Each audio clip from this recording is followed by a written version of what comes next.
సామాన్యుడు కొనుక్కోలేక ఎన్ని ఇబ్బందులు పడుతున్నారో ఒకసారి తెలుసుకోండి. మీ ప్రభుత్వ పుణ్యమా అని వ్యాపారస్తులు వ్యాపారాలు సరిగా సాగక ఆ వ్యాపారం సాగించాలన్నా మీరు పెట్టే ట్యాక్సులు, మీరు అడుగుతున్నటువంటి మెంబర్షిప్లు కట్టలేక ఎన్ని ఇబ్బందులు పడుతూ తలబాదుకుంటున్నారో తెలుసుకోండి. ఇవేవి మీకు పట్టవు. పూర్తిగా మీ ఫోకస్ 2 అంశాల మీదే. ఆ 2 అంశాలు ఏంటంటే, ఒకటి, విడుదల రజనీ మీద కేసు పెట్టాలి, విడుదల రజనీ కుటుంబ సభ్యుల మీద పెట్టాలి, వైఎస్ఆర్ కాంగ్రెస్ పార్టీ కుటుంబ సభ్యులందరి మీద కూడా పెట్టాలి. ఎవ్వరూ కదలాడకూడదు, హింసించాలి, జైళ్ళ దాకా తీసుకువెళ్ళాలి, అక్రమ కేసులు, అక్రమ అరెస్టులు చేయాలి. ఇదొక ఇంట్రెస్ట్ అయితే మీకు ఇంకొక ఇంట్రెస్టు హ్యాపీగా జోబులు నింపుకోవాలి. సామాన్యుల్ని కూడా ఇబ్బంది పెట్టి అక్రమంగా డబ్బులు సంపాదించాలి, మీ జోబులు నింపుకోవాలి. దోపిడీ, అక్రమ సంపాదన, అక్రమ కేసులు, అక్రమ సంపాదన, ఈ రెండింటి మీదే మీ 100% ఫోకస్ ఉంది. దీంట్లో 10% అయినా ఇంత హ్యూజ్ మ్యాండేట్ ఇచ్చారు. ఈ జనానికి వీళ్ళు ఏ సమస్యల్లో ఉన్నారు, ఈ సమస్యల గురించి పట్టించుకుందాం, వీళ్ళకు మేలు చేద్దామని దీంట్లో 10% మీరు పనిచేసినా ఈ నియోజకవర్గం బాగుపడుతుంది. కానీ ఇవేవి పట్టవు, ఇవేవి మీకు పట్టట్లేదు. ఒక్కసారి ఆలోచన చేయండి. మేము అధికారంలో ఉన్నప్పుడు, నేను ఎమ్మెల్యేగా ఉన్నప్పుడు, నేను మంత్రిగా ఉన్నప్పుడు, ఒక్కసారి 2014 నుంచి 2019 వరకు మీరు చేసినటువంటి అక్రమాలు, ఇల్లీగల్ యాక్టివిటీస్, మీరు చేసినటువంటి స్కాములు, మీరు చేసినటువంటి పాపాలు, ఇవన్నీ ఏంటా అని ఇక్కడున్నటువంటి ఒక సామాన్య జర్నలిస్టు మిమ్మల్ని ప్రశ్నిస్తే, జర్నలిస్టు మర్డర్ల దాకా కూడా మీరు చేసినటువంటి పాపాల గురించి నేను ఒక్కరోజు ఆలోచించుంటే ఏమైండేవాళ్ళు పుల్లారావు గారు? మీరు ఏమైండేవాళ్ళు?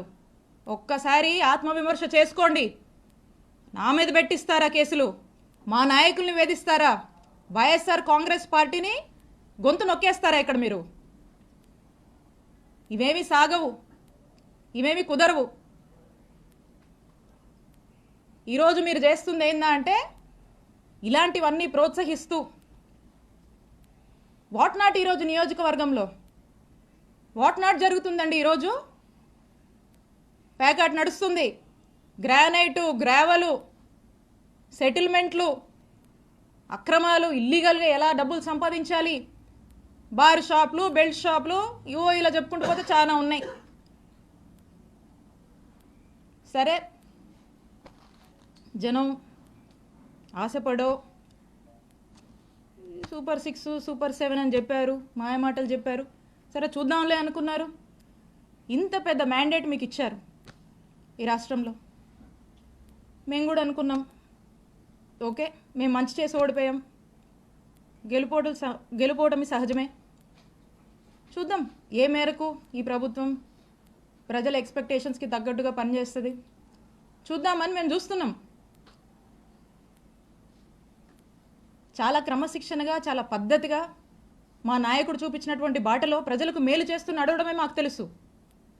ఇలా మీలాగా చీప్ ట్రిక్స్, ఈ చీప్ పాలిటిక్స్, ఎవడనో పెట్టి ఏదేదో చేస్తామంటే, నేను ఒకటే చెప్తా ఉన్నా, నాకు నవ్వొస్తుంది పుల్లారావు గారు. ఎందుకో చెప్పనా? నా రాజకీయ అనుభవం 7 ఏళ్ళు. నా 7 ఏళ్ల రాజకీయ అనుభవం ముందు మీ 25 ఏళ్ల రాజకీయం తల జించుకుంది ఈ రోజుతో అనిపిస్తుంది.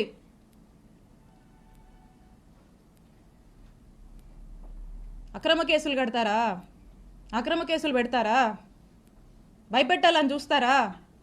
మీరు నన్ను కానీ, మా కుటుంబ సభ్యుల్ని కానీ, మా నియోజకవర్గ ప్రజల్ని కానీ, అండ్ ఎస్పెషలీ మా వైఎస్ఆర్ కాంగ్రెస్ పార్టీ నాయకుల్ని, కార్యకర్తల్ని, వైఎస్ఆర్ కాంగ్రెస్ పార్టీ కుటుంబ సభ్యులు, ఇక్కడ ఉన్న వాళ్ళందరినీ కూడా, కుటుంబ సభ్యులందరినీ కూడా బెదిరించి, భయపడి, అక్రమ కేసులు పెట్టి, అక్రమ అరెస్టులు చేస్తే ఎవ్వరం భయపడం.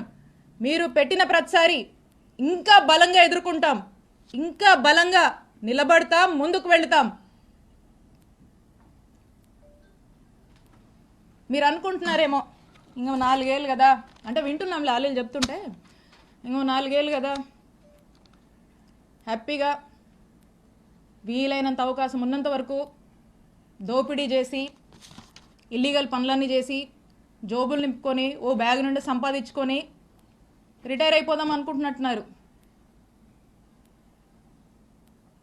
ఇప్పటి నుంచి మొదలుపెట్టినా నేను ఇంకో 30 నుంచి 40 సంవత్సరాలు రాజకీయాలు ఇక్కడే చేస్తాను.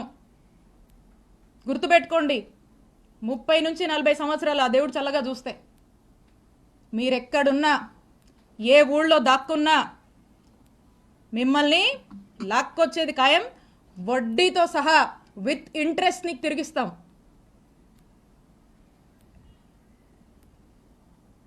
అలాగే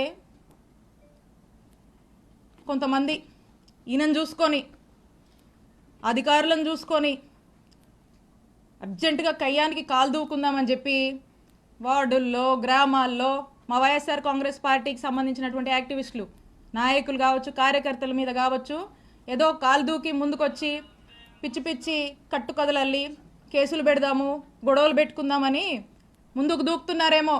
మీ ఎవ్వరిని మర్చిపోను, అందుకే చెప్తున్నా, ఆయనకి మీకు మీ ఎవ్వరిని వదిలిపెట్టం. మీ సంగతి తేలుస్తాం, తేల్చి రాజకీయం చేసుకుంటామని తెలియజేస్తున్నా. And officers, I have lot of respect for all of you. అధికారులందరి మీద నాకు అపారమైనటువంటి రెస్పెక్ట్ ఉంది. మీరు ప్రజలకు అవసరం వచ్చే పనులు చేయండి, ప్రజలకు 4 మంచి పనులు చేయండి, ప్రజలకు అండగా ఉండండి, ప్రజలు మిమ్మల్ని గుర్తించేలా మీ పరిపాలనని కొనసాగించండి. ఇలాంటి అక్రమాలు చేసేటువంటి వాళ్ళకి, ఇలాంటి అవినీతి పనులకు మీరు అండగా ఉండొద్దు. కొంతమంది ఉన్నారు బాగా అత్యుత్సాహానికి పోతూ ఇట్లాంటి పనులు చేస్తూ ఉన్నారు. నేను చెప్తున్నా, ఇలా అత్యుత్సాహంతో ఏ ఆఫీసర్ అయినా ఇష్టం వచ్చినట్టు చేస్తూ ముందుకు వెళ్తున్నాడా, I'm telling you, you will face severe consequences in the future. You are going to face severe consequences.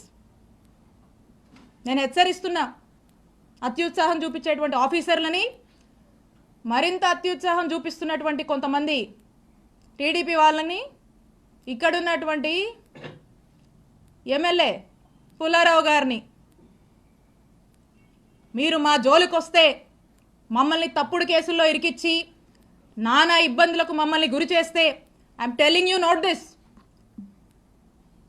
For every action there is an equal and opposite reaction. Newton's 3rd law గుర్తుపెట్టుకోండి. For every action of yours there is going to be an equal and opposite reaction from us when day comes, when time comes. మాకంటూ ఒక రోజు వస్తుంది, మా జగనన్న ప్రభుత్వం మళ్ళీ ఒక రోజు వస్తుంది, తేలుస్తాం మీ సంగతి.